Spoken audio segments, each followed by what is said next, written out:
Mathematics is a branch which is closely associated with science, with which you can solve problems, etc.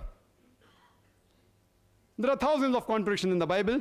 Hundreds deal with mathematics. I'll just touch on few of them.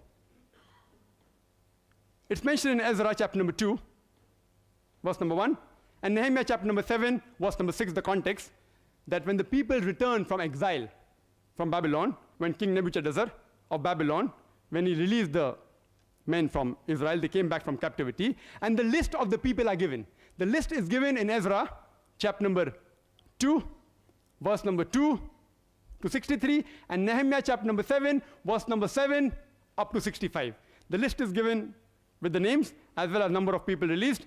In these 60 verses, there are no less than 18 times the name is exactly the same, but the number is different. There are no less than 18 contradictions in less than 60 verses of these two chapters.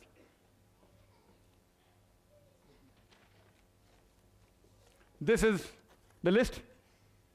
I don't have time to run through the list. There are no less than 18 different contradictions in less than 60 verses.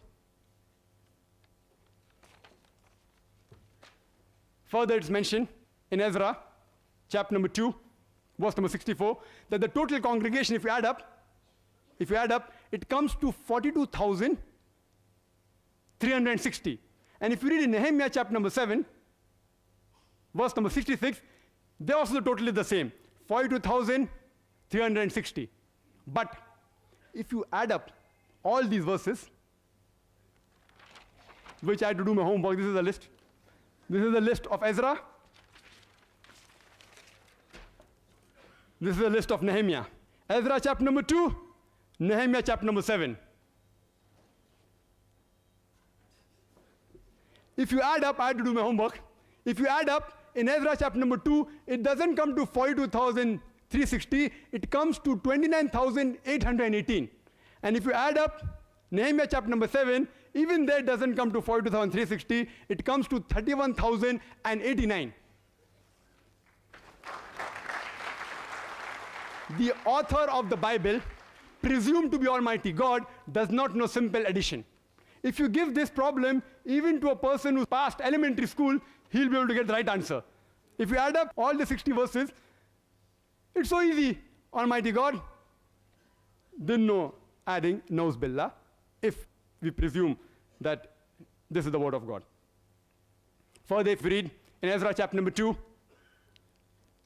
verse number 65, it says there were 200 singing men and women. Nehemiah chapter number 7, verse 67, there were 245 singing men and women.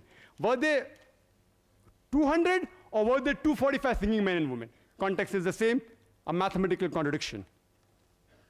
It's mentioned in the 2 Kings, chapter number 24, verse number 8, that Joachim was 18 years old when he began to reign Jerusalem, and he reigned for 3 months.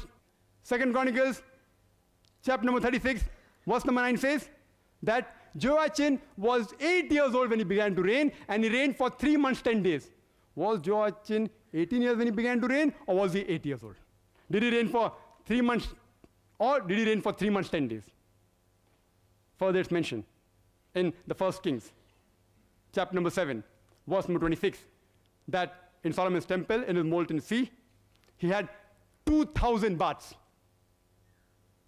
In 2 Chronicles, chapter number 4, verse number 5, he had 3,000 baths. Did he have 2,000 baths, or did he have 3,000 baths?